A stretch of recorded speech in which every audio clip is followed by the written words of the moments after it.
ሰላም እንዴት ናችሁ? የተከበራችሁ ኢትዮጵያውያን ማቲያስ ነኝ። ይሄ ጌር በሚል ተከታታይ የማቀርብላችሁ 60ኛ ቪዲዮ ነው። ዛሬ በፈረንጆቹ ኦክቶበር 10 ነው።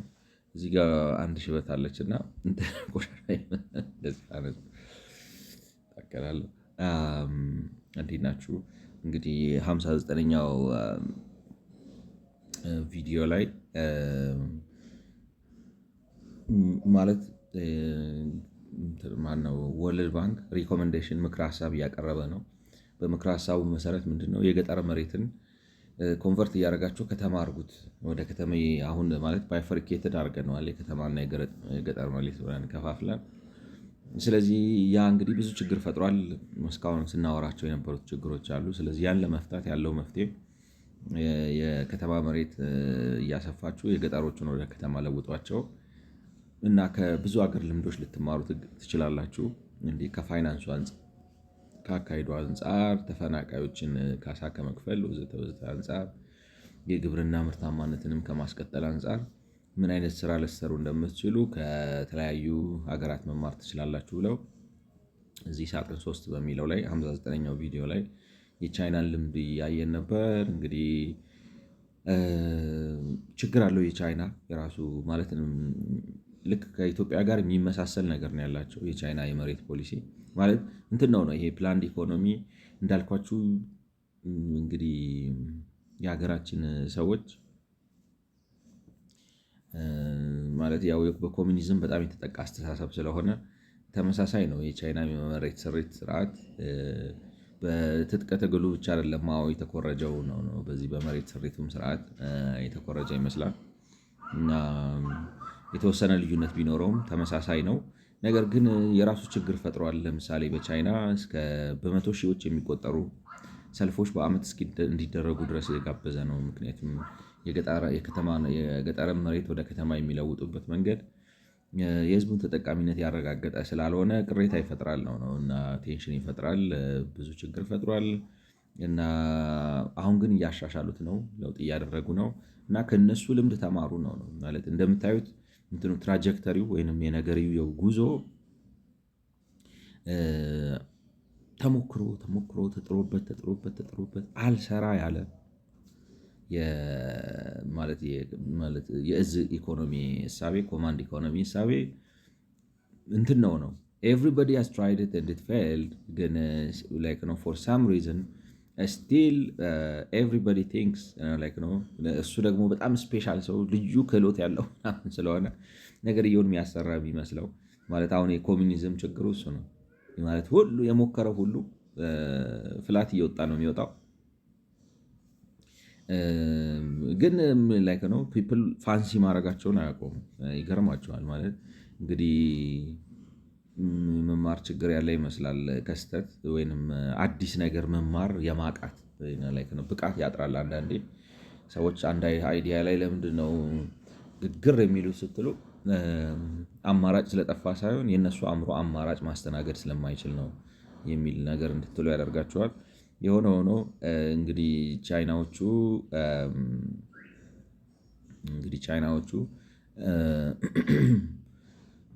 እያሻሻሉት ነው፣ እየለወጡት ነው እና አዲስ ያመጡት ሀሳብ ብለው ምንድነው አንደኛ ባይፈርኬሽኑን ሊያጠፉት ይፈልጋሉ። የገጠርና የከተማ መሬት ብለው ነግሬያቸዋለሁ እኮ የሚባል ስርዓት አላቸው ወዘተ ወዘተ። ለህዝብ የሚጠቅም አይደለም አላማቸው። የሆነ ከኮሚኒስት አይዲያል አንጻር እንዲህ ብናደርግ ለውጥ እናመጣለን፣ ይህን እንሰራለን ከሚል ነው የሚጠቀሙበት። ግን ማለት ምንድን ነው የሚባለው ቻይና ያደገችው በኮሚኒስት ፓርቲው ምክንያት ሳይሆን እሱም እያለ ነው የሚባለው በእንግሊዝኛ not because of it but despite of it ነው። ገብታችሁ ማለት የኮሚኒስት ፓርቲው እንቅፋት ለመሆን የማያደርገው ጥረት የለም። ግን እሱም እያለ እሱን ድንጋይ አድርገው ሐውልት አድርገው አስቀምጠው የቻይና ህዝቦች የራሳቸውን ህዝባዊ ጥያቄ በአንድም በሌላ መንገድ እያስመለሱ ነው። ልማት አምጥተዋል። ቴክኖሎጂ አዶፕት እያደረጉ ነው። ፓርቲው በቃ እንደው ዝም ብሎ እኔ ነኝ እንትን ካለ ጅብ ካሄደ ውሻ ጮኸ እንደሚባለው ሀገር ተለውጦ ሲያልቅ በኮሚኒዝም ተመርጬ ነው ማለት የእሱ ፖሊሲ በሙሉ እንዳለ ተሞክሮ አፈር ነው የበላው። እና ህዝቡ እሱን ትቶ በሌላ መንገድ ሄዶ እየተሳካ ነው። ግን እዛ ጋር መጥቶ እኔ ነኝ ይላል እና አሁን እንግዲህ ይህም ባይፈሪኬሽኑን ለማጥፋት የገጠርና የከተማ ክፍፍል የሚለውን ለማጥፋት ካፕ አላቸው። ካፕ ማለት ምን ያህል የገጠር መሬት ወደ ከተማ መለወጥ ይችላል ብለው የሚያስቀምጡት ገደብ አለ። እሱን ለማንሳት ወዘተ ወዘተ ጥረት እያደረጉ ነው።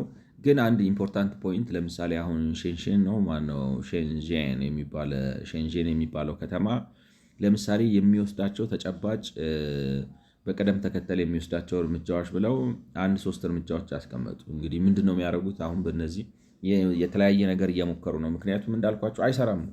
በግብርናው አልሰራም፣ ለወጡት፣ ግብርናቸውን ለወጠ። አሁን በከተሜነት አልሰራም፣ እንደገና አሁን እሱን እየለወጡት ነው። እና ምን ልላችሁ ነው ግን ስቲል አሁን ሺጂንፒንግ በኮሚኒስት እንትን ተመርቼ ይላል እና የሆነ የራሱ ዓለም ውስጥ ነው የሚኖር የሚመስላችሁ። ቄዥ እንትን ነው ማቶ በሽተኛ ነው። እና ይሄ ደግሞ የሚሉት ምንድነው አሁን ገበያ መር የሚመስል እና ሊሰራ የሚችል ቆንጆ ሶሉሽን ነው ሰጀስት ያደረጉት። ሶሉሽኑ ምንድነው እንግዲህ በአምራች ብርጌድ እየተባለ ወይንም በገበሬ ማህበር ነው የገጠር መሬቱ የሚያዘው። እኛ ሀገር መንግስት የከተማውም የገጠሩ መሬት የመንግስት ንብረት ይሆንና ለእያንዳንዱ ሰው በተናጠል ለገጠሬው ለእርሻ ወይንም ደግሞ ለቤተሰቦቹ እንዲያወርሰው ተብሎ ሊዙ ይሰጠዋል፣ በተናጠል ማለት ነው አሁን ባለው አሰራር። በከተማውም መንግስት መሬት የመንግስት ነው። ነገር ግን ለቤት መስሪያ፣ ለንግድ እንቅስቃሴ ወዘተ ወዘተ ሊዙን የመግዛት የማከራየት፣ የመሸጥ ወዘተ መብት ተደርጎ ተሰጥቷል ነው የከተማ መሬት ላይ እና እንደዛ ተደርጎ ተሰጥቷል። እና እነሱ በቻይና ግን ያለው ሁኔታ ምንድን ነው? የከተማው ልክ ከኛ ጋር የሚመሳሰል ይሆንና የገጠሩን ግን ለእያንዳንዱ አይሰጣቸውም፣ በማህበር ነው የሰጣቸው ነው ኮሌክቲቭሊ መሬቱን። ምንም እንኳን በግለሰብ ደረጃ እንዲያርሱት ቢፈቅድላቸው ሊዙ ግን የማህበር ነው። ስለዚህ ምን አይነት አሰራር አመጡ? ማህበራቸውን ወደ አክሲዮን ማህበር ይቀይሩታል እና ከእንትን ጋር ተደራድሮ ማለት ነው አካባቢ ከሚያስተዳድራቸው የመንግስት አካል ጋር ማለት ማህበሩ እንግዲህ መንግስት አይደለም፣ ዴሬዝ መንግስት ላያቸው ላይ መንግስት አለ፣ ማህበሩ ላይ መንግስት አለ። ማህበሩ ግን እንደ ማህበር ይደራጅና አክሲዮን ማህበር ይሆንና መሬቱን ተደራድሮ ለአልሚ ይሸጠዋል፣ የተወሰነ አስቀርቶ ማለት ነው። አልሚው ይገዛና አካባቢውን ያለመዋል። ሲያለማ እንትን ነው ላይ ነው ቦታው ዋጋ ይጨምርለታል። ከዛ ላይ የራሱን እንትን ይወስዳል። እነሱ ያንን የሸጡበትን ብር ይወስዱና 70%ን ለመንግስት ይሰጡታል፣ 30%ን ለማህበሩ ያስቀሩታል። ከዛ በኋላ ቆርሰው ስለሆነ የሚሸጡት ማለት ሙሉውን አይሸጡትም። ለምሳሌ 20 ሄክታር አሁን እዚህ ጋር በዚህ ጋር እንደሚታየው ወደ 29 ሄክታር መሬት በጋራ አላቸው። ለምሳሌ አንዱ መንደር ላይ ከ29 ሄክታሩ መሬት ወደ 14.6 ሄክታሩን ለአልሚው ይሸጡለት እና አልሚው ዴቨሎፕ ያደርገዋል፣ ይሰራበታል ማለት ነው። የቀረችውን 13ቷን ሴቭ አድርገው ያኛው አካባቢ ከለማ ምናምን ካለ በኋላ አካባቢ ሲሻሻል የዚህኛውን ቫሊዩ ኢንክሪዝ ያደርጋል አይደለም የቀረው እሱን በቁጥቁጥ እየሸጡ ካሽ ስትሪም ፈጥረው ይኖራሉ። በዛ 70%ን ከመሬት ሽያጭ ለመንግስት ይሰጡታል፣ 30%ን ለራሳቸው ምንቴን ያደርጋሉ። ስለዚህ አይፈናቀሉም፣ አይጎዱም፣ ምናምን አይሉም፣ ይጠቀማሉ ነው። ይሄ አንድ እንግዲህ ፋይናንሻል ስኪም ነው። እኔ ምን አደረኩኝ ማለት ጥሩ ሀሳብ ነው። ሀሳቡ ማለት ምንድን ነው የሚባለው የኢትዮጵያ የሊዝ አዋጅ እንትኑ ቢስተካከል ነው የምላችሁ። ዝም ብሎ ይሄ ባይፈርኬሽኑን ቢያጠፋውና ከዛ ደግሞ መንግስት ማለት የከተማ እንትኖቹ የከተማ አስተዳደሮቹ ምንድነው እነዚህ ቅርብ የሆኑት ሎካል የሚባሉት የአካባቢ የከተማ አስተዳደሮች እያዩ እንትን አጥንተው ከተማ መስፋት የቦታ ዲማንድ አለ፣ ስለዚህ እና አካባቢ ወደ ገጠር እንለውጠው ብለው ቢፈቅዱና ይሄንን ለምሳሌ ዝም ብለው እያሰፉ ቢሄዱ ወይንም ደግሞ እንትኖቹን የተወሰኑትን ቦታዎች ወደ ከተማ እንዲገቡ ቢፈቅዱላቸው ዝም ብሎ ገበሬው ራሱ እየሸጠም ይህን ነገር ሊያመጣው ይችላል። ስለዚህ ኤግዚስቲንግ የኢትዮጵያ የሊዝ አዋጁ ይሰራ ነበር ይህንን በማድረግ ነው የምላቸው። ችግሩ ምንድን ነው? ኢትዮጵያ ውስጥ አሁን ይህንን ምክር ያመጣው የቻይናውን ምክር ያመጣው ምንድን ነው? መንግስት በባህሪው መሬትን በገበያ ላስተዳድረው ብሎ ቢልም የከተማውን እንኳን በገበያ ለማስተዳደር ፈቃደኛ አልሆነም። ማለት መሬት እኔ ነኝ አጫርቼ የምሸጠው ይላል። ገብቷቸዋል። ራሱን አደረገው የመሬት ሞኖፖሊ። አጫርቼ የምሸጠው እኔ ነኝ ይላል፣ ወይንም መሬት የመስጠት መብት ያለኝ እኔ ነኝ ብቻ ይላል። ማለት ሊዙን ራሱ ሰዎች መግዛት እንዳሻቸው እንዲገዙና እንዲሸጡ በገበያ እንዲወሰን አልፈለገም። እኔ ነኝ የምሰጠው ይላል። በዛ በመስጠት ሂደት ውስጥ ግን ቅድሚያ ለራሱ ያደርግና የሆነ የልማታዊ መንግስት ነኝ ብሎ ያበዱ ነው የተቀበዣበሩ የልማት እቅዶች አሉት።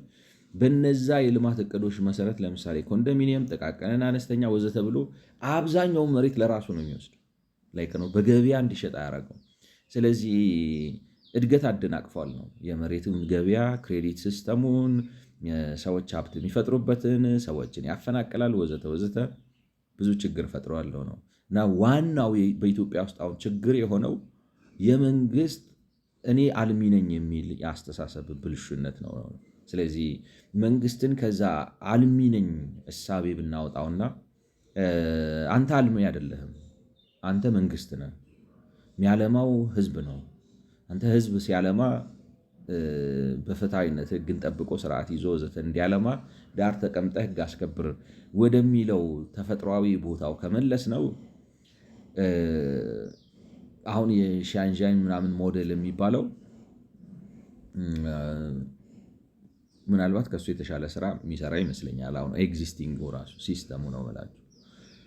ምክንያቱም ምንድነው መሰላችሁ ችግር የለ በቃ ላይ ማርኬቱን ለቀቃችሁት ነው ይሰራል ነው። አሁን የሻንጂንግን ሞዴል አምጥተው ያስገቡበት ምክንያት እንዳልኳችሁ በሌላ አማርኛ ምንድነው አንተ አታልማ እንዴት ነው ምክሩ ውስብስብ ቢልና ሰውየው ምክሩን አያገኘው። ገብቷቸው የሚመከረው ሰውዬ የምክሩ ሀሳብ ምንድን ነው? ገበያ ይሰራል። በመሬትም ነው በቤትም ውስጥ ገበያ ነው። ጥሩ ዋጋ እና ጥራት ያለው አገልግሎት ያንተንም ደግሞ ፋይናንሲንግ ማለት የመሬት ተጠቃሚነት ምናምን የሚያመጣው እሱ ነው የሚለውን ነገር መስማት አይፈልግም መንግስት። ስለዚህ የኢትዮጵያ መንግስት ችግር እሱ ነው። በእዝ ኢኮኖሚ ፕላን አደርጋለሁ ይላል። ራሱ ህይወቱንም ፕላን ማድረግ የማይችል ሰውዬ እኮ ሀገር የኢትዮጵያን ኢኮኖሚ ፕላን አደርጋለሁ ይላል። አንተ እስኪ በየትኛው ፕላን ተመርተ ነው ህይወትን እዚህ ያደረስከው? ማለት ብዙ ጊዜ ፕላን ይበላሻል አይደለ? ይታቀዳል። ምንድን ነው የሚባለው? ዋን ዴይ አት ታይም ነው መኖር የምትችሉት እንጂ በጣም ከባድ እና እሱ ነው ችግሩ። ግን ሞስት ኢምፖርታንት ቲንግ ሌላው እንግዲህ ማለት ቢሰራ ነበር ነው የኔ ሀሳብ። አሁን መንግስት ከዚህ አልሚ ነኝ እና ይሄ አሁን ድንበር የአዲስ አበባ ድንበር የኦሮሚያ ድንበር ክልሎችን ከዚህ ከበሽታው የያዙት በሽታዎች አሉ፣ ሲሪየስ የሆኑ ያስተሳሰብ በሽታዎች። አሁን ቻይና እንትን ምናምን ብለው አያስቡም። ቻይና ውስጥ ወደ 30 ምናምን ብሔር አለ። ብሔር ምናምን ብትል ትጠፋለህ። የት እንዳገባህ ነው የሚያጠፉ። ገብቷቸዋል። እንትን ነው እንደኛ ሀገር በሽተኞች ላይ የራሳቸው እብደት አለባቸው፣ ግን የነሱ ትንሽ መለስ ያለ ነው።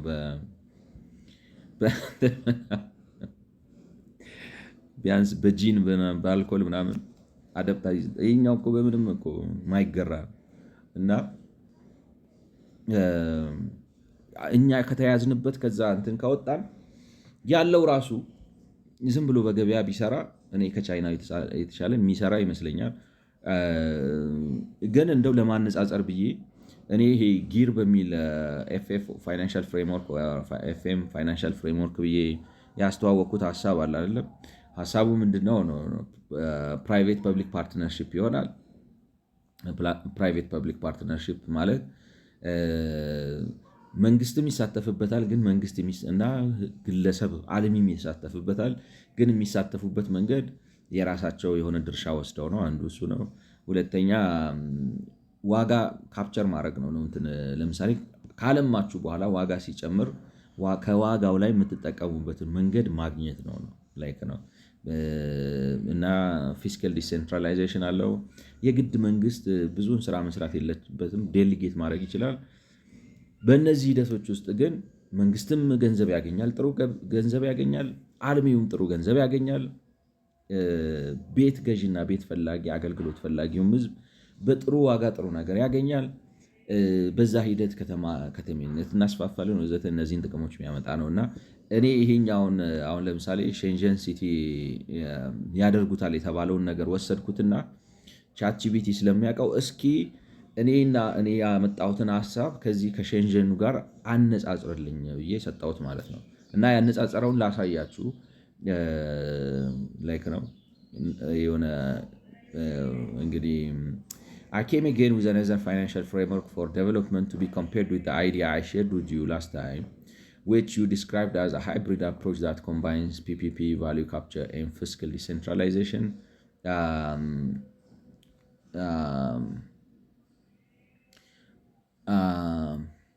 ስለዚህ አነጻጽርልኝ ነው። እኔ ባለፈው ከአንተ ጋር ተነጋግሬ የሰጠውህን ሀሳብ ሃይብሪድ አፕሮች ነው ያለው እሱ። ፒፒፒ፣ ቫሊዩ ካፕቸር እና ፊስካል ዲሴንትራላይዜሽን እነዚህን ሶስቱን የያዘ ድቅል ነው ምናምን ብለሃል።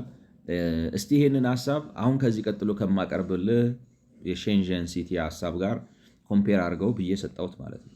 ይሄንን እንዳለ ከዚህ ኮፒ ፔስት ነው ያደረኩት ማለት ምንድነው ሼንጀን ፈርስት ሲቲ ቱ ሆልድ ላንድ ኦክሽንስ ኢን ቻይና እዚህ ጋር እንደምታዩት ሼንጀን ፈርስት ሲቲ ቱ ሆልድ ብላ ብላ ኮፒ አድርጌ እስከ መጨረሻው አምጥቼ እዚህ ጋር አስቀመጥኩለት።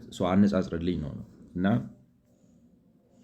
excellent, this Shenzhen framework you have brought is a fascinating and very instructive case. Let's see side by side with your hybrid PP value capture fiscal decentralization framework to compare their structural logic, fiscal distribution and institutional implications.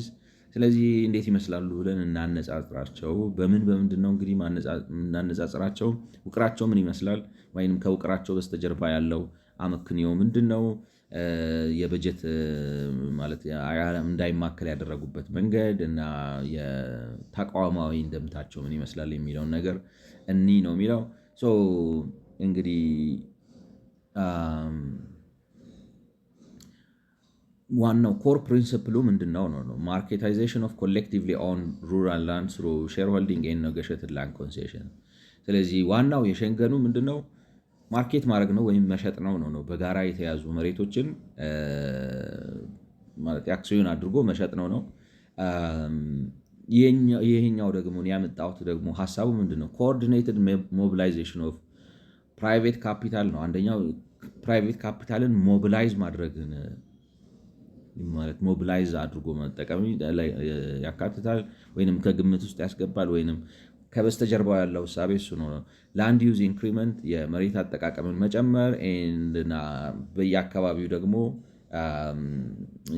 ነው የፊስካል ወይንም የበጀት የተወሰነ ኦቶኖሚ ወይንም ሉዓላዊነት ኮታንኮት which is not fully ሉዓላዊነት ግን በአንጻራዊነት ዲሴንትራላይዝድ ማድረግ ማለት ነው።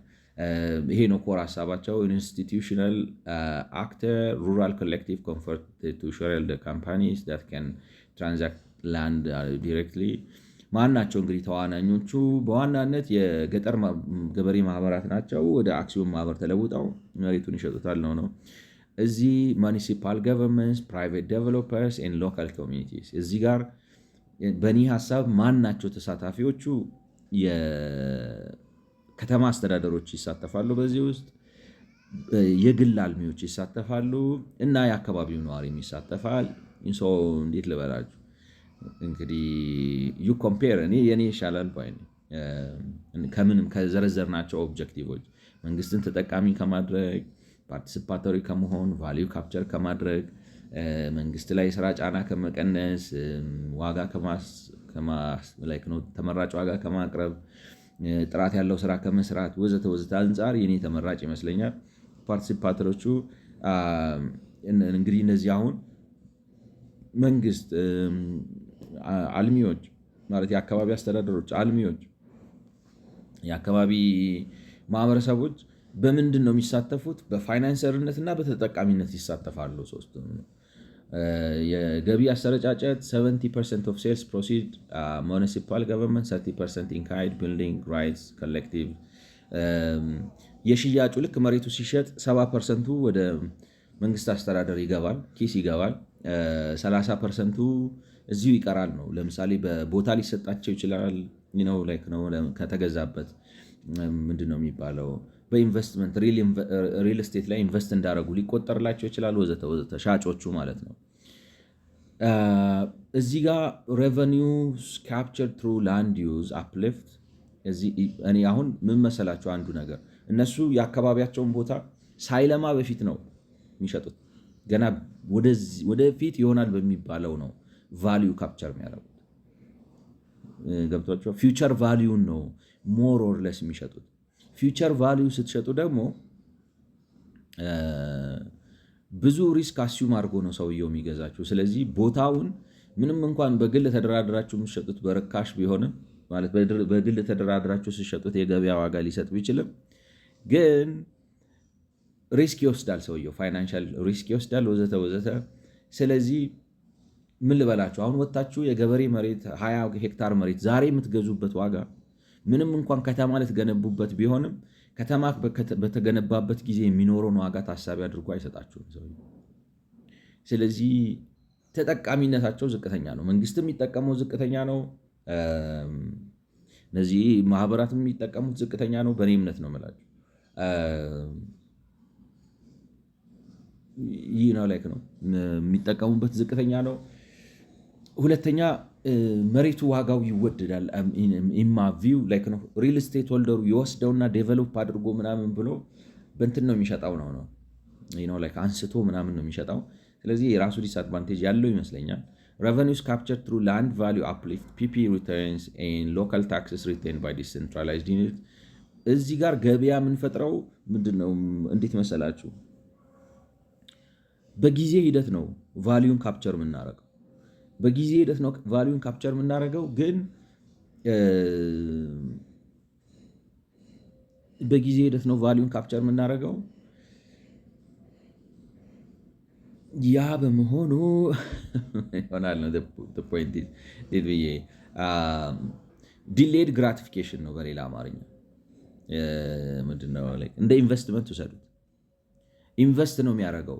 ህዝብም መንግስትም ሁሉም ኢንቨስተር ናቸው። በቀጣይ ከሚመጣ ረጋ ብሎ ከሚመጣ ጥሩ ገቢ ነው ላይክ ነው። ስለዚህ አንደኛ ስትሰሩ ጥረት ታደርጋችሁ ትሰራላችሁ።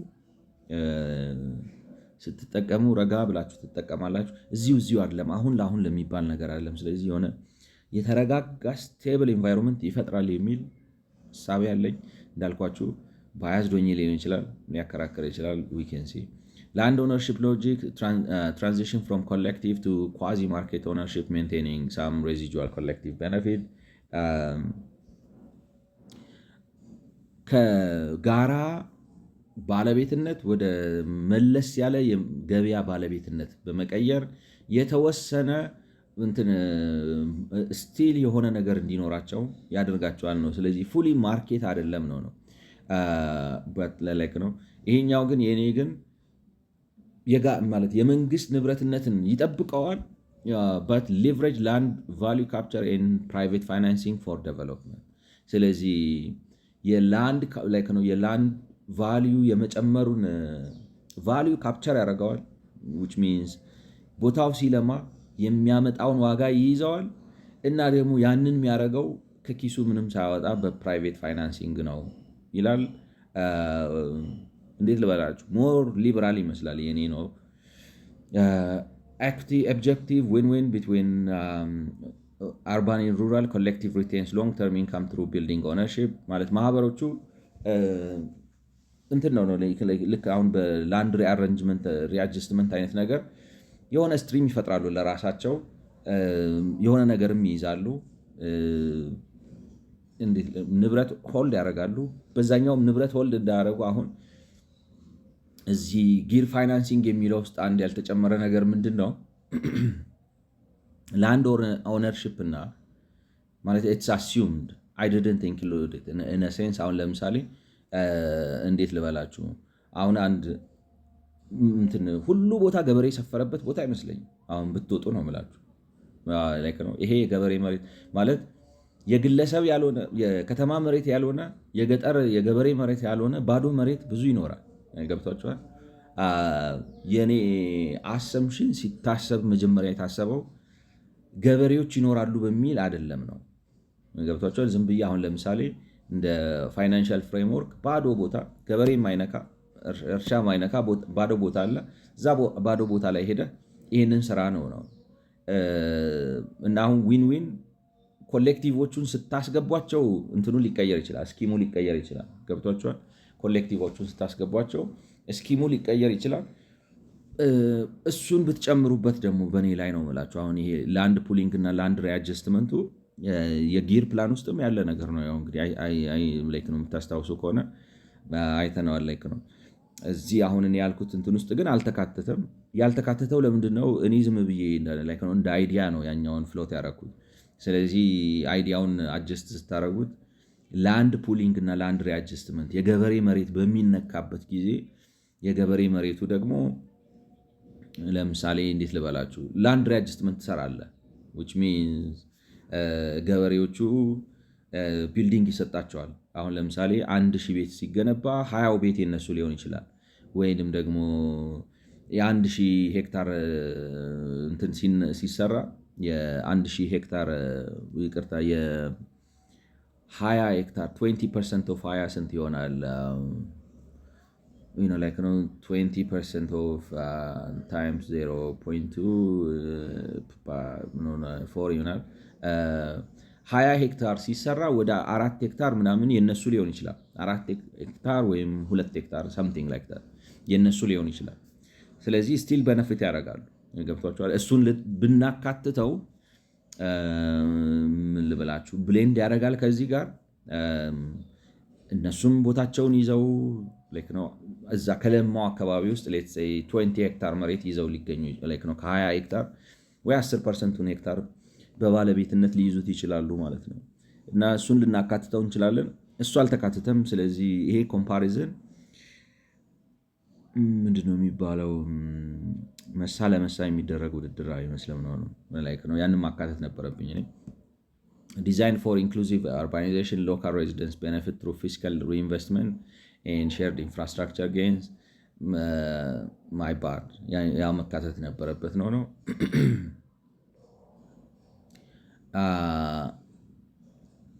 land auctions and shareholding conversion turning collective land into liquid capital, capital formation, infrastructure, PPs, value capture. Anyways, scalability works well in high demand coastal zones, e.g.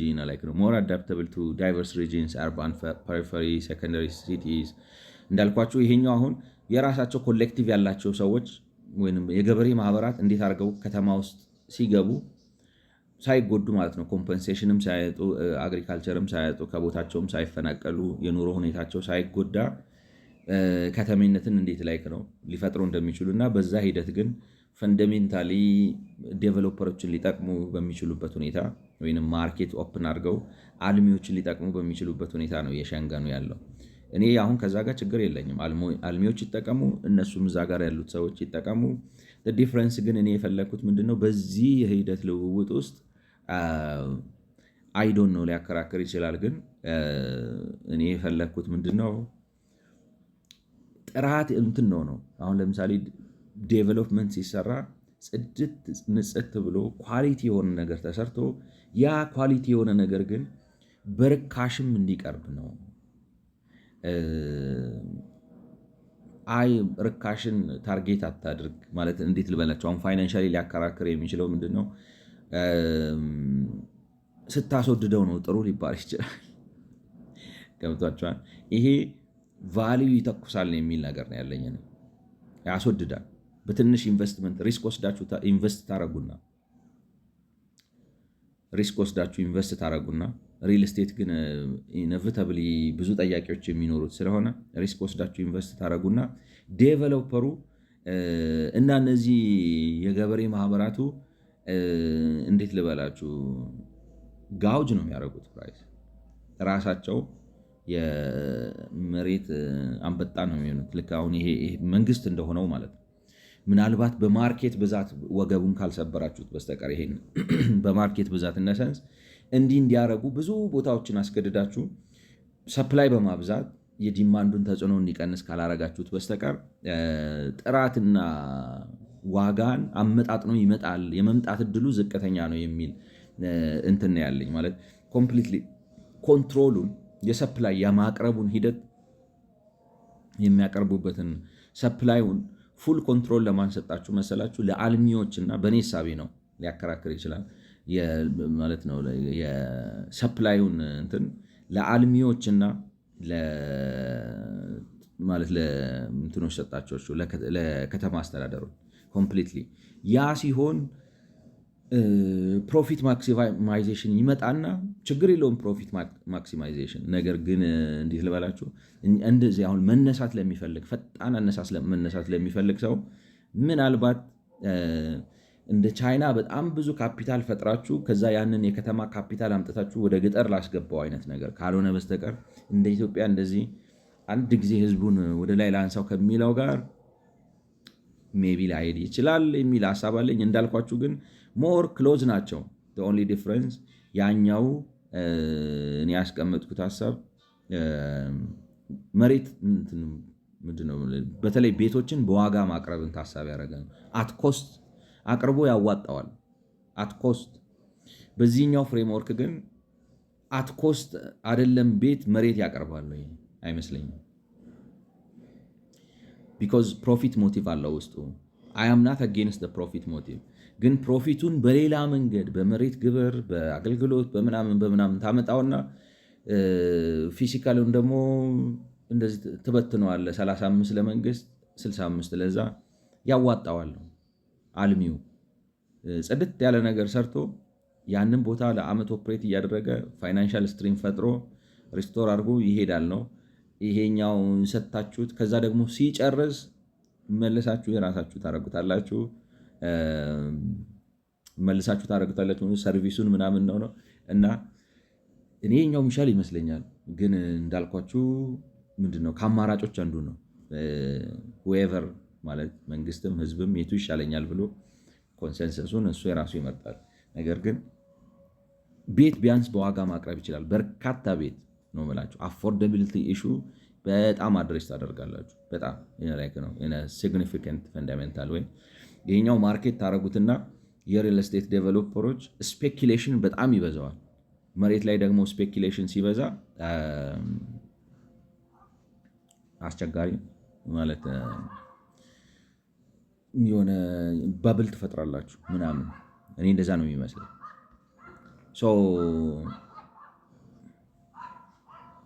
ኮሌክቲቭ ሪቴንስ ቢልዲንግ ኦነርሺፕ ጀነራል ሬንት ዲቪደንስ ነው። ሰስተናቢሊቲ አንጻር ሲያነጻጽረው ኮንቲኒየስ ፊስካል ፍሎ ቫያ ታክስስ ዩዘር ፊስ ኤንድ ካፕቸር ላንድ ቫልዩ ኢንክሪመንት ሁለቱም ሰስተናብል ናቸው። ምክንያቱም ይሄኛውም ችግሩ ሰስተናብል ስታደርጉት ሰስተናቢሊቲ ኢን ሴንስ ምን ማለት ነው? መሬት የማቅረቡን ሂደት ዋጋውን እየሸፈናችሁ ማቅረብ ትችላላችሁ ወይ ነው። አዎ ሪል ስቴት እንትኑን እየጨመርከው ታረገዋለህ፣ ግን እኔ ለስፔኩሌሽን ለዋጋ ሃይኪንግ ለምናምን በር ይከፍታል ነው። ይሄኛው ግን እንዴት ልበራችሁ ዋጋ መጨመሩን አይተውም፣ ግን ሰውን ኦነርሽፕ ካደረገው ባለቤት ካደረገው በኋላ ራሱ የሀብት ስርጭቱ በእኔ ግምት ነው ብላችሁ ምናልባት ሞር ኢኩዊታብል የሚሆን ይመስለኛል። ሞር ኢኩዊታብል የሆነ በአጠቃላይ በሀገሪቱ የመሬት ሀብት ላይ እኩል ሁሉም ዜጎች ከተሜውም ገጠሬውም በጠቅላላ ኢትዮጵያዊ በሙሉ ተገቢ እና አገልግሎት በጥሩ ዋጋ ማግኘት እንዲችል የሚያደርግ ይመስለኛል ነው።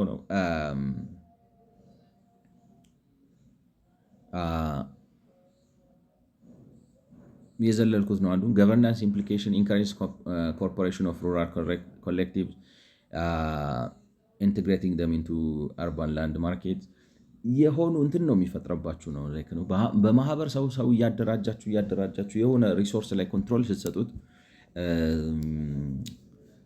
እኔ ፌር አይመስለኝም ነው የምላችሁ።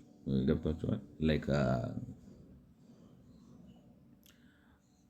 ቻይናዎች ላይክ እንዴት ልበላችሁ የሆኑ ሰዎችን ታሳብጡና አት ኤክስፔንስ ኦፍ አዘር ፒፕል ነው ላይክ ነው። ይህ አሁን ጥቃቅንና አነስተኛ ድርጅቶች የሚባሉት አሉ አይደለም። በሌላው ሰው በኢትዮጵያዊ ትከሻ ላይ እነሱ አቅም ይገነባሉ። ምን ስለሆነ ገብቶች በእኔ እምነት ነው የምላችሁ። ሁላችንም በኩልነት ነው ኮምፒውተር ግን መጠቀም ያለብን የእኔ እምነት ነው። ስትሬንግዝስ እና የቻይናው የሚያደርገው ምንድን ነው? እነዚህ ኮርፖሬሽን ላይክ ነው ገበሬ ማህበሮቹን አሳብጦ የንግድ ማህበር ያደርጋቸዋል። አሁንም ማህበር ናቸው፣ በመንግስት ቁጥጥር ስር ናቸው ምናምን። እኔ አይመቸኝም በጣም እንትን ነው። ኢፍትሐዊነት ያሰፍናል። ሰው ደግሞ ስለሚቸገር ይሁን ይላል። ገብቷቸዋል። አሁን ለምሳሌ እንዴት ልበላችሁ መንግስት አሁን እንደዚህ አዲስ አበባ ውስጥ የፈጠረውንና በየሀገሪቱ ከተሞች የፈጠረው ጥንቅጥ አይታችሁ እንደዚህ አይነት አማራጭ ሲመጣላችሁ ሰይ ነው የምትሉት። ምክንያቱም ቢያንስ ሪሊፍ ይሰጣል። በት ስቲል ኢትስ ሰብጁጌቲንግ ዩ እንደኔ ነው የምላችሁ። እና ለምን ቱዋት አድቫንቴጅ ማንን ለመጥቀም ነው? ማንን ለመሸለም ነው የሚፈለገው? የህዝብን የከበረ ጥያቄ ፍትሐዊ በሆነ መንገድ መመለስ ነው። ከተሜነትን ፈጥረን ስራን ፈጥረን ባለሀብት ፈጥረን ተወዳዳሪ የገበያ ፍሬምወርክ ፈጥረን የህዝብ ተጠቃሚነትን አረጋግጠን ሲቪላይዜሽን ፈጥረን ካፒታል ፈጥረን ምናምን በት ኢን ዳት ፍሬምወርክ ሰው ደግሞ እንደ ግለሰብ ነፃ ሆኖ ተማምኖ የሚኖርበትን ሁኔታ ፈጥረን ነው። ስሩ ገብታችሁ ፖፑሌሽን እኔ ፖፑሌሽን ኮንትሮል መቆጣጠር አለበት መንግስት ማለት መረን እንዳይወጣ፣ ግን ሶፍት ኮንትሮል ነው መሆን ያለበት እና እንትን አይመስለኝም ነው። እኔ ሶሻል ኮንትሮል ፋን አይደለሁም ነው። strengthens physical accountability and coordination between local, regional and central governments ማለት አካውንታብሊቲ ተጠያቂነትን የበጀት ተጠያቂነትን ያመጣል። ሁለተኛ ደግሞ ከታች ከሎካል ገቨርንመንት አንስታችሁ የክልል መንግስት ማዕከላዊ መንግስት ወይም የፌዴራል መንግስት ድረስ ቼን ፈጥራችሁ፣ ምክንያቱም በጀታችሁ ይታወቃል፣ አገባባችሁ ይታወቃል፣ እንዴት እንደሚሰራ ይታያል ምናምን ኢንቴግሬት አድርገው መንግስታቱ እንዲሰሩ ያደርጋል። በኢትዮጵያ አሁን ፊዚካል ላይ አይኤምኤፍም አይኤፍኤስም የሚያወጡት ኢንቴግሬሽን አብረው አይሰሩም ምናምን ነው። እንደዚህ አይነት ሞደርን አሰራር አምጣችሁ ስታደርጉ ትራንስፓረንት ይሆናል፣ ኢንቴግሬት ያደርጋሉ። በሀገር ደረጃ የበጀት አስተዳደሩን መልክ ያስይዘዋል። ፖለቲካል ኢኮኖሚ ትሬድ ኦፍስ ኢንቴግሬትድ ሩራል ላንድ ሆልደርስ በት ኢንክሪዝስ ሙኒሲፓል ፊስካል ዲፐንደንስ ኦን ላንድ እንትንም ነው። አሁን ምን እያየው ነበር ነው አይዶን ነው በዚህ በ2-3 ቀን ውስጥ የአልጀዚራ የአራምኮ አረብ አሜሪካን ኮርፖሬሽን ነው የአራምኮ የሳውዲ አረቢያ የነዳጅ ድርጅት ስለሱ ዶክመንተሪ እያየው በማለተኛው አልጨረስኩትም ግን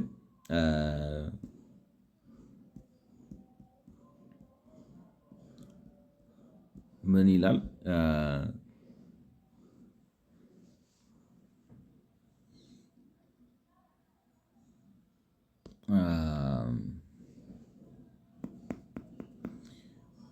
ኤኒዌይስ ዲፔንደንሲ ይፈጥራል ነው ማለት። አሁን በናቹራል ሪሶርስ ላይ ዲፔንድ ስታደርጉ ወደ ስንት ነው 67 ወይም 87% የሀገሪቱ በጀት የሚደጎመው ማለት የሳውዲ አረቢያ በጀት ከነዳጅ ሽያጭ ነው አብዛኛው የሚመጣው እና ችግር ፈጥሯል ምናምን ላይክ ነው ኤኒቲንግ ማለት የነዳጅ ዋጋ ሲዛባ ለሳውዲ አረቢያዎች ማለት ይታያችሁ እንግዲህ አንድ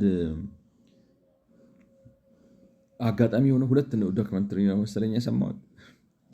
አንድ አልጀዚራ አንድ ደግሞ 60 ሚኒት የሚሉት አለ የአሜሪካኖች ነገር። እዚህ ላይ የሳውዲ አረቢያ ኦይል ሚኒስተር ምንድነው ሲል የሰማሁት እንደ ሁኔታው አንዳንድ ጊዜ $2 ሊሆን ይችላል አለ።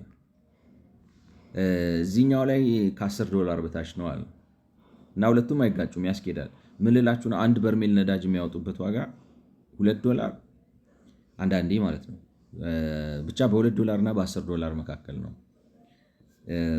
ግን ነዳጅ ዋጋ $65 በታች ሲሆን ተጎዳን ብለው በጣም ይጮሃል ማለት ይታያቸው እንግዲህ $10 አድርገው ያወጡት 55 ሲሆን $45 በበርሜል ያተርፋሉ። $45 እና በቀን ስንት ነው? 10 ሚሊዮን ነው ስታንዳርዳቸው።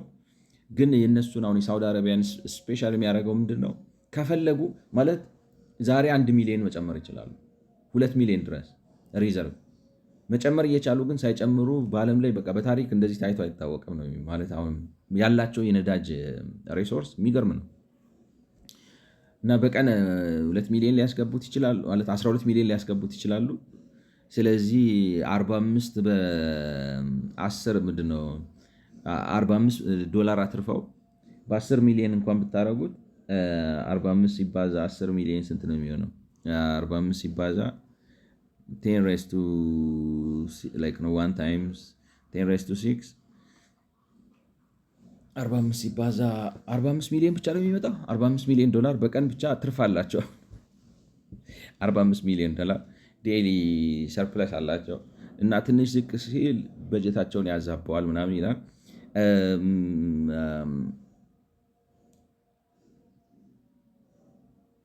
ምንድነው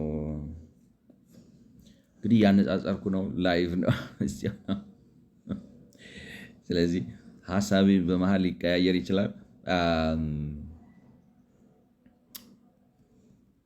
ኢንክሪዝስ ሙኒሲፓል ፊስካል ዲፔንደንስ ኦን ላንድ ምንድን ነው የሚለው ነው። የከተማ አስተዳደሩን በመሬት ላይ ያለውን የበጀት ተደጋፊነት ይጨምረዋል ነው። ይሄኛው ግን በመሬት ላይ ያለውን ተደጋፊነት ይቀንሰዋል።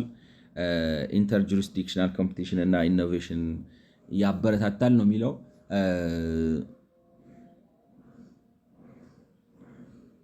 ዋን ታይም ላይክ ነው ቢግ ሃይክ አይ ዶንት ኖ። ይህን ማጥራት አለብኝ ቱ ቢ ማለት ያኛው ይጠቅማል ይሄኛው ይጠቅማል አይጠቅምም የሚለውን ነገር ማጣራት አለብኝ። ምክንያቱም አሁን እነሱ የሚያደርጉት ምንድን ነው መሬቱን ነው የሚሸጡላችሁ ማለት እንግዲህ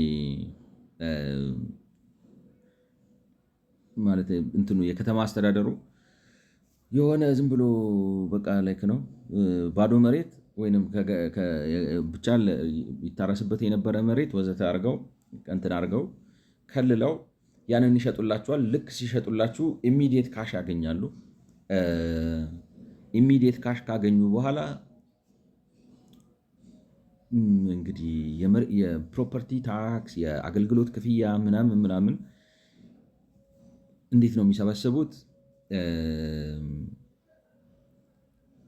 ላይክ ነው እንዴት ልበላችሁ፣ ነገርየው ፋይናንሻል ፍሬምወርኩ ሴፐሬት በየራሳቸው መንገድ ነው የሚሄዱ። ምክንያቱም አሁን በዚህ ከሄዳችሁ ምንድን ነው ልክ አፕፍሮንት ስትሸጡ ትወስዳላችሁ። ገንዘብ ወሰዳችሁ፣ ያ ገንዘብ እሱ ላይ ተደምሮ ለግለሰቡ ይቀርብለታል። ስለዚህ ሰውየው ብዙ ይከፍላል ነው ምክንያቱም እናንተ የምትወስዱት ገንዘብ አለ፣ ማህበሩ የሚወስደው ገንዘብ አለ። ያ ማህበሩና መንግስት የሚወስደው ገንዘብ መሬት ውስጥ ይገባል። ከዛ አልሚው የራሱን የሚያወጣበትን ገንዘብ እዛ ውስጥ ይከትበታል። ከዛ በኋላ የገበያውን ውድድር ከግምት ውስጥ አስገብቶ 3 ሌየር አድርጎ ነው መሬቱን የሚሸጠው ነው። ገብቷቸዋል። ይሄ ኢኒሻል ኢንቨስትመንቱ አለ አኳየር ለማድረግ ነው። ሊዙን ራይቱን ራሱ አኳየር ለማድረግ የሚከፍለው አለ። ቀጥሎ መሬቱን ለማልማት የሚከፍለው አለ። ቀጥሎ ፕሮፊት ማርጂን እና የገበያውን ውድድር አይቶ የሚያስገባው ፕራይስ አለ። እነዚህን አካቶ ወስዶ ነው መሬቱን መጨረሻ ላይ መሬቱንም ሆነ ግንባታን ለተጠቃሚ የሚሰጠው። ስለዚህ ኮስቱ አይታችሁታል፣ 3 ሌየር አለው። በዚህኛው ግን ምንድን ነው መንግስት ይሄን አልፈልግም እያለ ነው። አሁን በእኛ ስኪም ማለት ይሄን አልፈልግም፣ እኔ ከመሬት ሊዝ ሸጬ መጠቀም አልፈልግም እያለ ነው። ስለዚህ ይሄንን ሊዝ መጠቀሙን በመተው ይሄ ገንዘብ ወደ ማን ይሄዳል? ወደ ገዢው ኪስ ይሄዳል ማለት ነው። ወደ ገዢው ኪስ ይሄዳል። ወደ ገዢው ኪስ ይሄዳል። ሁለተኛ ይሄንን እናስቀረዋለን፣ ኮምፒቲሽን የለም ነው።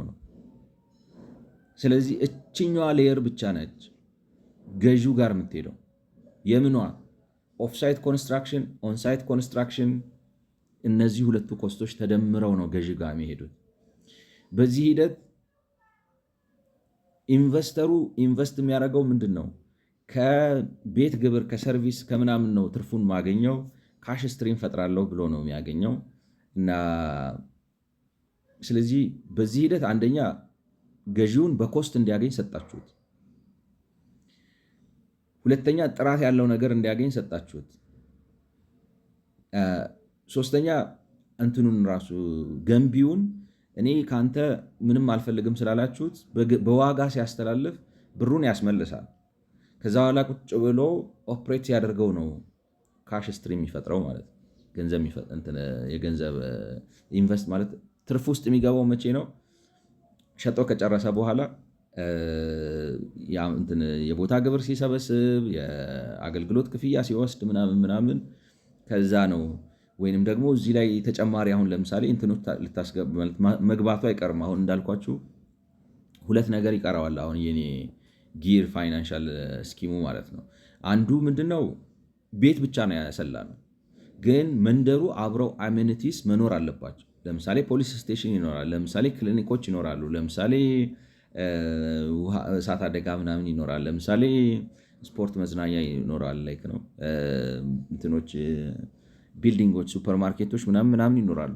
ከዛ የሚያገኘውም ገቢዎች አሉ። እነሱ አሁን ለምሳሌ ለቢዝነሶቹ በቦታ በእንትን ሽጥ አትሉት፣ በፕሮፊት ሽጥ አትሉት አይደለ? ለቢዝነስ ከሆነ ችግር የለም ተወዳድረ በገበያ ሽጥላቸው። ለምሳሌ ለፊልም ቤት፣ ለሬስቶራንት፣ ለካፌ፣ ለቡክ ስቶር ወዘተ በኖርማል ነው አት ፕሮፊት መሸጥ ትችላለህ።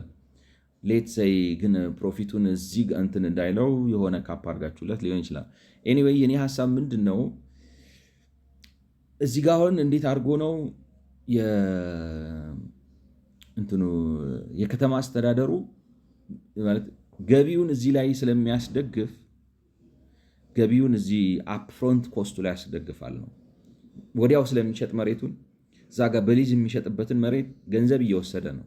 እኔ ግን ይሄን ኮምፕሊትሊ እያወጣውለት ነው እና በዚህኛው ነው ማለት ነው ሀሳቤ ከገባችሁ አፕፍሮንት የሚገባውን የሊዝ መሬት የመሬት ሽያጭ ዋጋ በባዶ ነው በብላሽ ነው የሚሰጠው። በብላሽ ተሰጥቶት ይሄ አፎርደብል ሃውሲንግ አይነት ነገር ነው። የገዢው ኪስ ውስጥ የሚገባ ብር ነው።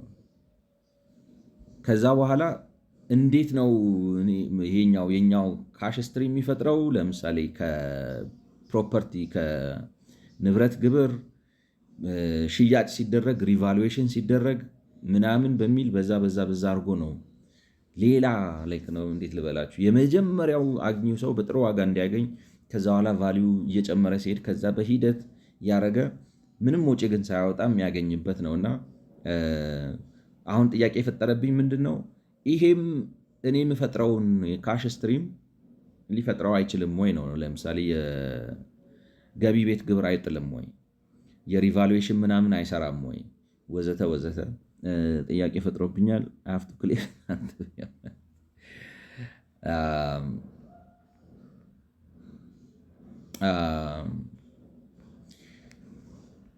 እና አይ ዶንት ኖ እንግዲህ ለማነጻጸር ነው የተፈለገው።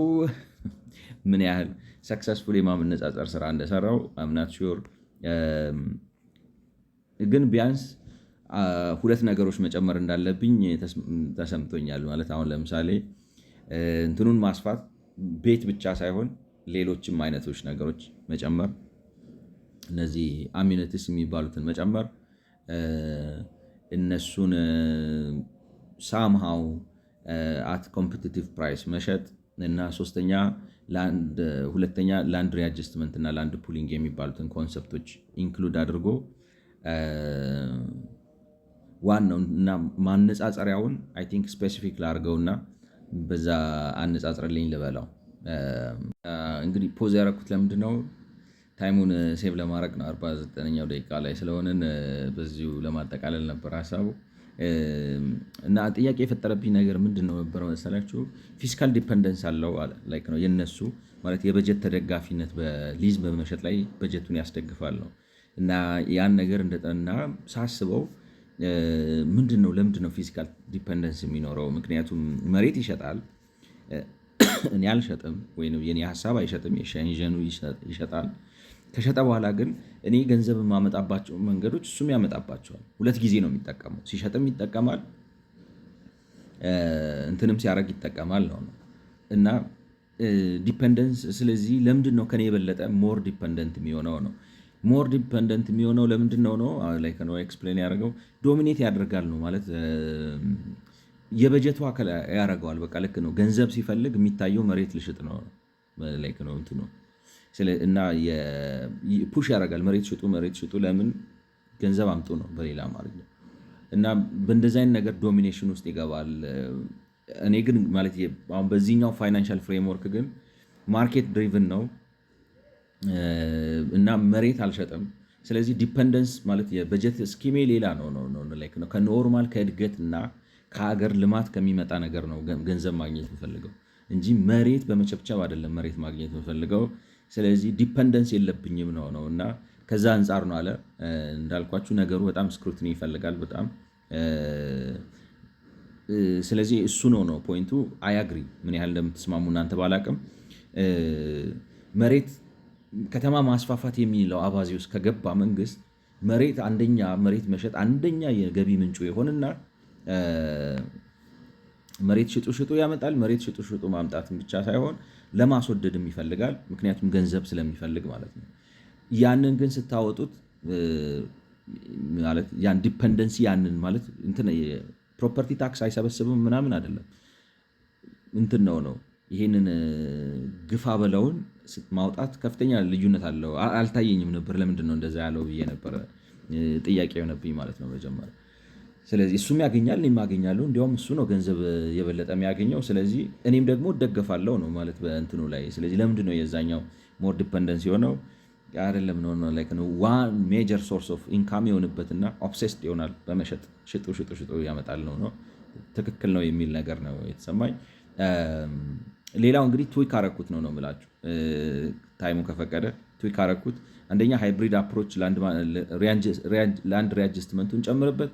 ሁለተኛ ደግሞ ከቤቶችን ባሻገር ሌሎች ለንግድ ተቋማት ሊሸጡ የሚችሉ እና በትርፍ ሊሸጡ የሚችሉ ኦፕሬት ሊደረጉ የሚችሉ ሌሎችንም እንትኖች አካትበት ነው ከፍሬምወርክ አንጻር እንዳልኳቸው። አሁን ለምሳሌ ለሱፐርማርኬት፣ ለፊልም ቤት፣ ለቴኒስ መጫወቻ፣ ለምናምን ለወሬቨር አብራችሁ እዛ ጋር ታካትታላችሁ። ያንን ስታካትቱ አት ቢዝነስ ቢዝነስ ነው ኦፕሬት የሚያደርጉት። አሁን ቤቲንግ ሃውሲንጉን እና የሃውሲንጉ ዙሪያ የሚፈጠሩ ቢዝነስ ኦፖርቹኒቲዎችን ካፒታላይዝ ማድረግ ዲፍረንት ቲንግ ነው። ያኛው በማርኬት ልትመሩት ትችላላችሁ። አፎርደብል ሃውሲንግ ግን ጥርት ያለ ጥሩ ሃውስ ፈጥራችሁ አይታችኋል እንዴት አይነት ኢኮኖሚክ እንትን ምናምን እንደምትፈጥሩ። ቤቱን ታረክሱታላችሁ። ሰው ግን ከዴይ ቱ ዴይ ኦፕሬሽኑ ሲበላ፣ ሲጠጣ፣ ሲገዛ፣ ሲዝናና፣ ሲወጣ፣ ወክ ሲያደርግ ምናምን ብዙ ነገር ታገኙበታላችሁ ሳትጎዱት ነው።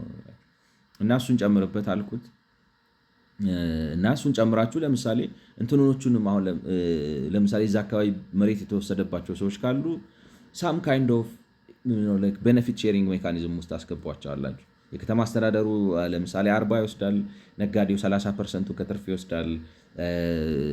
አካባቢው ላይ ያሉ ሰዎች የኮምፐንሴሽኑ አካልም ልታደርጉት ትችላላችሁ። 30% እዚህ አካባቢ ከሚሰሩ ብዙ ነው እንዲያውም በጣም ነው የምላችሁ።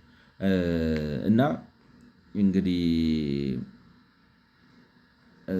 ኮምፔር አድርጎት እዚህ ጋር የሆነ ነገር አስቀምጧል። አበረታች ነው ትላላችሁ። ለምሳሌ ስፒድ ኦፍ ካፒታል ሞቢላይዜሽን የሼንጀን ሞዴል ያሸንፋል ነው። ምክንያቱም ወዲያው ነው መሬቱን የምትሸጡት። መሬቱን ሸጦ ወዲያው ገንዘቡን ሰብስቦ ይሄዳል። አውቶማቲካሊ ገንዘብ ያገኛል። በእኔ ሞዴል ግን ገንዘብ ማግኘት የሚጀምረው ልማቱ ከተስፋፋ በኋላ።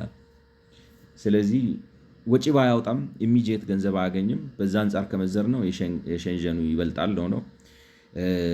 ቫሊዩ ሪቴንሽን ወይንም የሚፈጠሩትን አዲስ ዋጋዎች እሴቶች በመጠቀምና ሪቴን በማድረግና ፍትሐዊ በመሆን የኔ ያሸንፋል ነው። ዩር ፍሬምወርክ ያሸንፋል።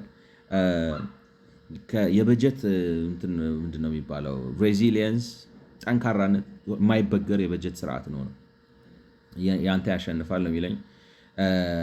አርባን ፎርም ኳሊቲ ሪአጀስትመንት ኢንሹርስ ኢንቴግሬትድ ሰርቪስ ማለት የከተሜነቱ የጥራት ደረጃውንም ጥሩ አድርጎ የጠራ ኳሊቲ የሆነ መንደር በመመስረትም የኔ ያሸንፋል ነው።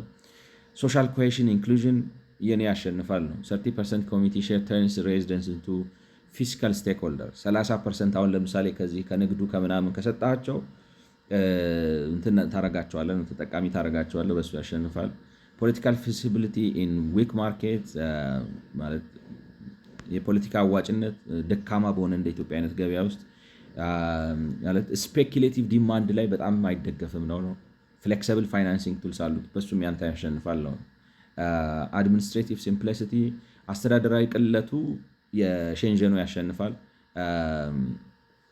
መሸጥ ነው። ስለዚህ ያሸንፋል። ይሄ ግን ምንድነው አጫርታችሁ ምናምን ብላችሁ ወዘተ ወዘተ አለው አድሚኒስትሬቲቭ እንትን አለው፣ ግን ኢትስ ወርዝ ኢት ብዬ ነው ማስበው። ያኛው ምንድነው ቶሎ ትለቁታላችሁ፣ ከዛ በኋላ ሜሱ ግን ብዙ ነው። ይሄ የሆነ አቅም ገንብታችሁ ነው የምታስተላልፉት። ምክንያቱም ኮንትራክት መፈራረም አለባችሁ፣ ነገሮችን ፕላን ማድረግ አለባችሁ ወዘተ ወዘተ እና ፒስ ሚልም አይደለም ደግሞ ወጥ የሆነ ረጅም ነገር ነው። ትንሽ አስተዳደራዊ ብቃት ይጠይቃል። ያኛው ቀላል ነው፣ ምክንያቱም በማህበር ተደራጅተ ገዢ ፈልገ መሸጥ ነው። ሲምፕል። ይሄ ግን ለምሳሌ ውል ትፈራረማለህ፣ ውሉ ጥራት አለው፣ ከዛ በኋላ ኦዲት ታደርገዋለህ፣ ምናምን አለው። ትንሽ ስራ ይጠይቃል፣ ያስማማል ነው። ገቨርናንስ ኢኖቬሽን ማለት በፈጠራ ደግሞ ማለት በአስተዳደራዊ ፈጠራ ያንተ ይሻላል ነው፣ ያንተ ያሸንፋል ነው። ስለዚህ ምንም እንኳን በ20 እና በምናምን በመጀመሪያዎቹ 20 ደቂቃዎች ከሞላ ጎደል የኔንና የሸንዤኑን ለማነጻጸር እችላለሁ ብዬ ባስብም እንግዲህ ነገሩ ተዛዝቶ እዚህ ደርሷል። ግን እንደምታዩት ያው ስጠቀልል ይሄኛው እንግዲህ ያነጻጸርኩበት ቪዲዮ ይሁን እንደምታዩት ምንድነው የሚባለው ዋናው በእንትኑ ከተስማማን የሼንጀኑም ሊያሰራ ይችላል። ላይክ ነው ምን አጨናነቀን ቀላለው ምናምን ብለን ሰተነው ሰው ገበያው ያንገላታው ገበያው ይፍረደው ምናምን ብለን ልንለቀውና ሊሰራ ይችላል። ዋናው እንዳልኳችሁ ከተግባባን መግባባት ያለብን ትልቁ ጉዳይ ላይ ነው። ያስኬዳል ነው ማለት የሼንጀኑ ያስኬዳል። ነሰንስ መንግስት ማድረግ ያለበት ገበሬዎች መሬታቸውን እንዲሸጡ መፍቀድ ነው። ለከተሜነት እንዲሸጡ ይፍቀድላቸው። በዛ ውስጥ ሲሸጡ ከፈለጉ ለአንድ ፑል ያርጉ ወዘተ ተደራድረው ይሽጡ። ገበያው እንዳያረገው ያርጋቸው ብላችሁ ልትለቋቸው ትችላላችሁ።